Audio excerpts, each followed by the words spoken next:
पिछले summer Barcelona financial लेवर पुल कर रही थी और इस समर बार्सिलोना किस्मत का लेवर पुल कर रही है। लपोटा भाई पता नहीं क्या जादू कर रहे हैं कि ब्रोजोविच पोटेंशियली बार्सिलोना जो हियर वी गो आ चुका है, डील पूरी तरह हो चुकी है। हो सकता है कि बार्सिलोना ब्रोजोविच को अभी भी साइन कर सके क्योंकि अल नसर पे फीफा ट्रांसफर बैन लगाने वाली है जो अपेरेंटली 3 विंडो तक खिंच सकता है क्योंकि अल नसर ने एक पुराने प्लेयर के आउटस्टैंडिंग ट्रांसफर पेमेंट अभी तक नहीं भरे हैं। तो मल्टीपल रिमाइंडर्स के बाद उन्होंने नहीं भरे हैं, तो फीफा अब उन पे एक्शन लेने वाली है।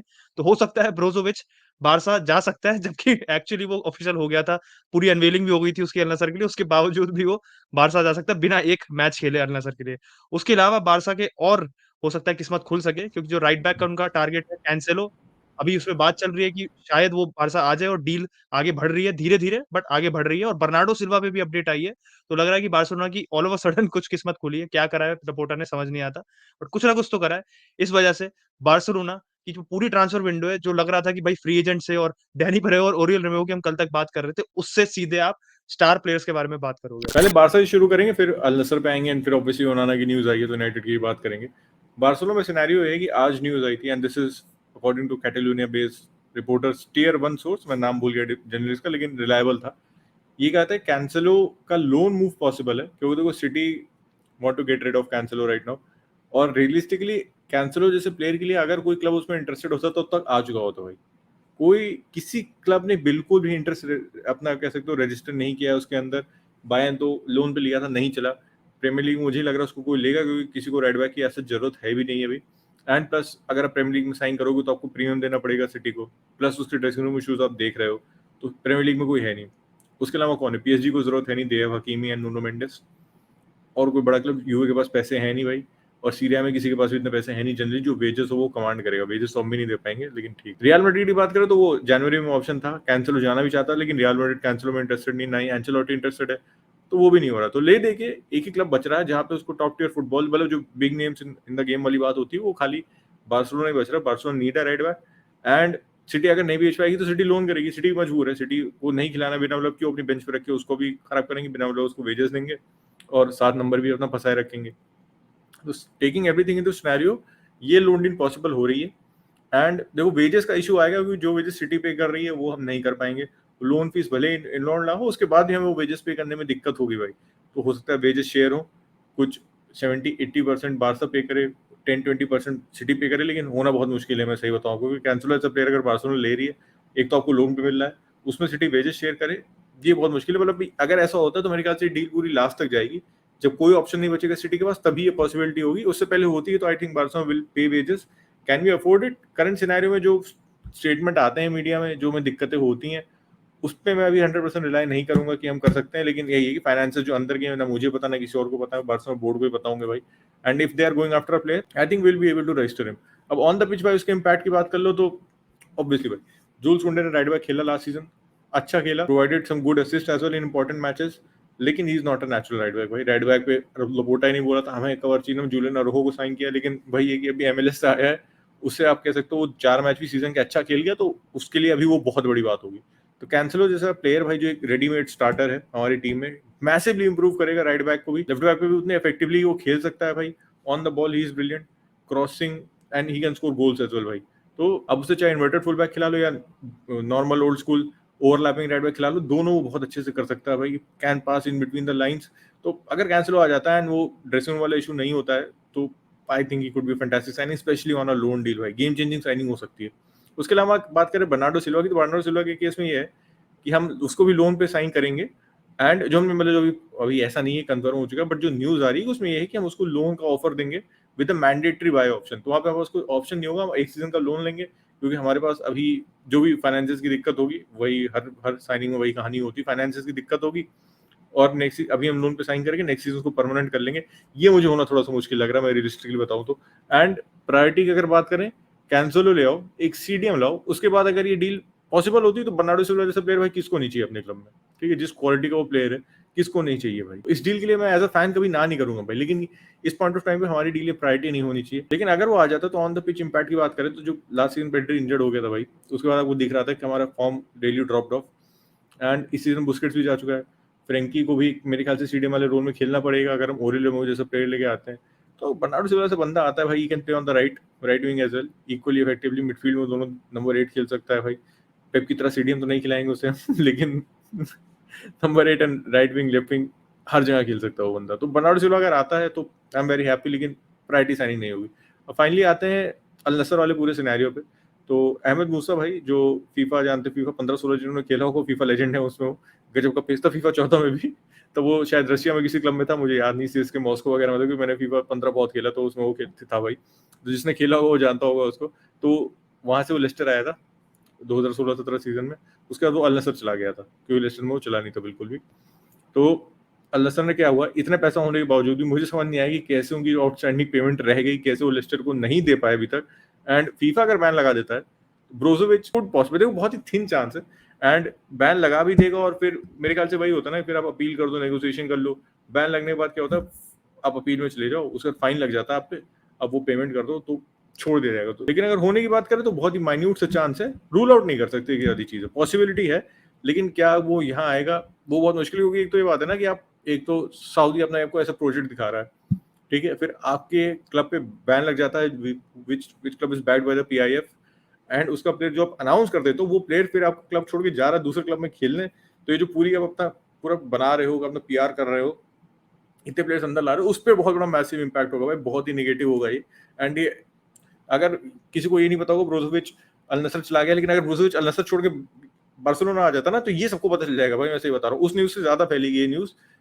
तो ये होने की possibility I think is very less. एक चीज मैं इंट्रो में बताना भूल गया था कि मैड्रिड के बारे में भी एक एफएफपी की पोटेंशियल अपडेट आई। अब देखो ये टेलीग्राफ की एक्सक्लूसिव रिपोर्ट है, तो उसके बारे में मैं थोड़ा आप लोगों को, बस फाइनेंस विद एसएलपी थोड़ा, जब नया एक छोटा सेक्शन बना देते हैं इस वीडियो का, तो मैं ज्यादा डिटेल में जाऊंगा नहीं, क्योंकि बहुत ज्यादा नंबर्स इन्वॉल्व है, and it is a lot of accounting knowledge, जो ना मेरे में ना आप में ज्यादा है, ना मैं आप लोगों से एक्सपेक्ट कर रहा हूँ। तो आप लोगों को फुटबॉल कंटेंट चाहिए, फुटबॉल के पॉइंट ऑफ व्यू से मैं आपको बताता हूँ। एक प्राइवेट इक्विटी फंड है प्रोविडेंस करके, उन्होंने मैड्रिड को कुछ पेमेंट किया था अराउंड 135 मिलियन का, ठीक है। तो मैड्रिड के इस बार जो अकाउंट्स आए हैं, उसमें मैड्रिड ने एक अदर एक्सपेंसेस में 135 मिलियन दिखाए हैं, जिसमें से 122 मिलियन जो है, जो टेलीग्राफ का जो इन्वेस्टिगेशन है उनके अकॉर्डिंग, इसके बारे में कोई अकाउंटिंग नहीं की गई है कि मैड्रिड का कहाँ से खर्चा आया। अब देखो ये जो प्रोविडेंस है, ये जो फंड है, इन्होंने मैड्रिड को ये पैसे प्रोवाइड किए थे in return for future income में एक शेयर मिलना उनको, मतलब मैड्रिड जो फ्यूचर इनकम जनरेट करेगी उसमें से उनको एक शेयर मिलेगी। आजकल जितनी भी सीवीसी की जैसे डील होने वाली थी ला लीगा की, it is mostly on the basis of future income, कि फ्यूचर जो ब्रॉडकास्टिंग से फलाने से इनकम आएगा, वो आप हमारे को दे देना बाद में, और वो जब तक नहीं आता हम आपको जो आपको कैश चाहिए दे देंगे। इसलिए देखा था कि जो ला लीगा के छोटे क्लब से वो इस मूव के फेवर में थे, क्योंकि उनको बिना कुछ करे सीधे सीधे कैश मिल रहा था। एंड मैड्रिड के केस में भी ये है। अब मैड्रिड को कैश क्यों चाहिए था? अब देखो बारसा को दिक्कत रही है, सैलरी कैप की इतने इश्यूज रहे बारसा के साथ, बारसा ने इतने लेवल्स पिछले समर इसलिए पुल किए थे because they had a very big issue in having enough money on the balance sheet, जिससे उनकी सैलरी कैप सही रहे। अब देखो रेवेन्यू के बेसिस पे बनती है सैलरी कैप ला लीगा में, जो एफएफपी का सिस्टम है। तो मैड्रिड क्या करना चाह रही थी, ये जो पैसा आया था प्रोविडेंस से, इस पैसे से वो अपने सैलरी कैप में कुशन बढ़ाना चाह रही थी। तो ये पैसा जो आता, बिकॉज इट इज कमिंग, जो ये नेचर है बेसिकली पूरी डील का, ये डेट की तरह नहीं आता, तो बेसिकली लोन की तरह ट्रीट नहीं होता। तो ये खर्चा नहीं, मैड्रिड की रेवेन्यू बढ़ाता है ये। तो ये इसलिए अनअकाउंटेड एक्सपेंस है। जो टेलीग्राफ ने जो इन्वेस्टिगेशन करा, उन्होंने ये कहा कि भाई मैड्रिड ने बताया नहीं कि एक्सपेंस किस नेचर का है, तो ये एक्चुअली उन्होंने अपने रेवेन्यू में ज्यादा दिखा दिया। इस ये जो पैसा है उसको इंजेक्ट हुआ है, जो पैसा मैड्रिड में, उन्होंने दिखा दिया कि भाई ये 122 मिलियन हमारा एक्स्ट्रा रेवेन्यू आया, जो कि उन्होंने जनरेट नहीं किया, वो किसी ने बोरो, उन्होंने किसी से लिया है। और उसके चक्कर में क्योंकि रेवेन्यू ज्यादा आया, तो आपका रेवेन्यू ज्यादा होगा, तो आपके सैलरी कैप कैलकुलेशन में आपकी सैलरी ज्यादा होगी, एंड सैलरी ज्यादा होगी तो you can get players like Mbappe, and specially Mbappe इस पॉइंट ऑफ टाइम पे you can get players like Bellingham in, जिनको आपको ज्यादा सैलरी देनी पड़ेगी। तो ये तो भाई मैड्रिड के केस में। अब देखो इसके आगे क्या होगा, क्योंकि टेलीग्राफ की रिपोर्ट में लिखा था उन्होंने यूईफा को रीच आउट किया, उन्होंने मैड्रिड को रीच आउट किया, ला लीगा को भी रीच आउट किया, किसी ने भी कोई डेफिनेटिव कमेंट नहीं दी, किसी ने कुछ कमेंट नहीं किया इशू पे, बिकॉज ये खुद एक आप कह सकते हो उन्होंने अपनी तरफ से इन्वेस्टिगेशन कंडक्ट किया, ये किसी रेगुलेटरी बॉडी ने, यूईफा ने या कि फीफा ने, किसी ने नहीं कराई इन्वेस्टिगेशन कंडक्ट। तो क्या होगा इसका ये नहीं पता, बट मैड्रिड के में भी आप कह सकते हो कि एक्सपेंसेस पे सवाल उठाया गया है। अब मैं आता हूँ यूनाइटेड पे, अब जो अपडेट आई है यूनाइटेड की, थोड़ी अपडेट की बात कर लेता हूँ। आज कल के वीडियो में किसी ने कमेंट भी किया था कि भाई यूनाइटेड का पार्ट मैं स्किप कर देता हूँ, तो भाई कर दो कोई बात नहीं, बट जो जो यूनाइटेड फैंस है उनके लिए ये पार्ट है। तो भाई आज यूनाइटेड का मैच था पहला लीड्स के अगेंस्ट, और उसमें, और जो मूव है उसमें पोटेंशियल लिंक इसलिए आ सकती है क्योंकि हमने आज कोई out and out striker start नहीं किया था। सेकंड हाफ में जो ह्यूगिल हमारा जो अकेडमी प्रोडक्ट है उसने खेला था striker. We did not start with the striker, जो हमारा फोर्सन था बंदा 18 साल का, he is a midfielder, he is a number 10, उसको हमने स्ट्राइकर खिलाया था। सैंचो नंबर 8 स्लैश नंबर 10 खेल रहा था, माउंट भी स्लैश नंबर 8 स्लैश नंबर 10 खेल रहा था, हैनिबल भी उसी रोल में था। तो बहुत ज्यादा रोटेशन चल रहे थे, तो कोई आउट एंड आउट स्ट्राइकर नहीं था। इसका क्या लिंक है? इसका ये लिंक है कि जॉ फिलिक्स का आ रहा है कि जोआओ फेलिक्स का हमने पहले पीएसजी के साथ भी बात की थी, प्रीमियर लीग में भी उसको क्लब्स स्काउट कर रहे हैं, अब एस्टन विला भी कर रहा है, एस्टन विला पता नहीं उनाई एमरी ने क्या मैजिक करा है गुड इवनिंग वाला, कि किस कैलिबर के प्लेयर्स वो अट्रैक्ट कर रहा है, आप देखो कि मतलब चैंपियंस लीग कैलिबर के प्लेयर वो खिला लेके आ रहा है, विला जैसे क्लब में जो अब जाके यूरोपा लीग खेल रहे हैं बिकॉज़ ऑफ उनाई एमरी। तो एस्टन विला का नाम आ रहा है और यूनाइटेड का भी नाम आ रहा है। अब यूनाइटेड का नाम पहले भी आया था जनवरी में, जब हम गैक्पो साइन नहीं कर पाए थे तब भी यूनाइटेड का नाम आया था कि हम फेलिक्स में इंटरेस्टेड है। फिर चेल्सी वो जो लोन फी थी यूनाइटेड देना नहीं चाहती थी और चेल्सी वाज़ विलिंग टू पे द लोन फी, इसलिए वो चेल्सी चला गया। तो अब ये आ रहा है कि अभी भी लोन पे होगा मूव एटलेटिको, क्योंकि एटलेटिको को पता है कि एटलेटिको का जो आस्किंग प्राइस है, वो कोई देने को तैयार नहीं है। लोन पे ही वो जाएगा और मुझे लगता है कि लोन ही चलते रहेंगे जोआओ फेलिक्स के, और फिर जब अब उसका कॉन्ट्रैक्ट खत्म हो जाएगा तब वो फ्री एजेंट की तरह ही जाएगा एटलेटिको से। बट अगर जोआओ फेलिक्स आ जाता है, तो हो सकता है कि हम एक आउट एंड आउट स्ट्राइकर को परस्यू ना करें। क्योंकि हुँ, तेरेमी की जो लिंक्स आ रही थी, मैं आप लोगों को बता रहा था, मेहदी तेरेमी की बात चल रही थी एक बजट स्ट्राइकर की, वो भी अब इतनी बड़ी लिंक्स नहीं है। हॉयलैंड पे बात चल रही है, हॉयलैंड पे वैल्यूएशन में गैप है और Hojlund is the likeliest striker. But अगर आप बात करो फेलिक्स की, Felix is slightly more proven than Hojlund, slightly क्या काफ़ी हद तक प्रूवन है। स्ट्राइकर नहीं हुँ, है हुँ, बस फेलिक्स। तो बात वो आ जाती है कि क्या सेटअप होगा टेन हैग का फेलिक्स के साथ, अगर फेलिक्स आता है यूनाइटेड, तो क्या आप एक out and hmm, out striker के साथ जाते हो या आप एक फ्लूइड सिस्टम खिलाते हो जिसमें हुँ, हुँ, Rashford is sometimes coming in and acting as a number 10, कभी फेलिक्स आ रहा है, रोटेशंस मल्टीपल चल रही हैं आपकी। एंटोनी भी विंग हुँ, पे रहेगा, ही इज़ नो, अब वो स्ट्राइकर तो खेलने लायक है नहीं क्योंकि भाई का दूसरा पैर चलता नहीं है राइट वाला। बट बाकी प्लेयर्स की बात करो तो माउंट को भी देखो आप, तो माउंट चेल्सी में भी जो वो फ्रंट थ्री में खेलता था, तो वो भी काफ़ी हुँ, रोटेट होता था। हैवर्ट्ज, पुलिसिच और माउंट का जो फ्रंट थ्री था टुखेल के अंडर, उसमें भी रोटेशंस आते थे, तो माउंट कभी-कभार फर्देस्ट फॉरवर्ड भी होता था, नॉट हमेशा बट होता था। तो हो सकता है कि हुँ। ये चीज़ कंसिडरेशन में हो, अगर ये फीलिक्स का डील है जो, it is actually going to be something credible. ये अभी नई-नई न्यूज़ आई है तो इस पे ज़्यादा रिलाय मत करो, बट अगर ये मूव होता है, तो पोटेंशियली जो आज का मैच हुआ था उसमें से लिंक उठेगा, और वो पहला मैच हुआ लीड्स के अगेंस्ट, और हमारे दोनों गोल जो मारे प्लेयर्स ने, वो प्लेयर हमारे को अगले सीज़न देखने को भी नहीं मिलेंगे। इमरान और ह्यूगिल ने गोल मारा था आज, दोनों नहीं देखने को मिलेंगे हमारे को अगले सीज़न, तो ज़्यादा इस मैच पे जाओ मत। बट अगर आप टेन हैग के थोड़े टैक्टिकल आइडियाज़ इस मैच में हो सकता है कैरी ऑन हो अगले मैच में भी हमारा, जो लियोन के साथ है।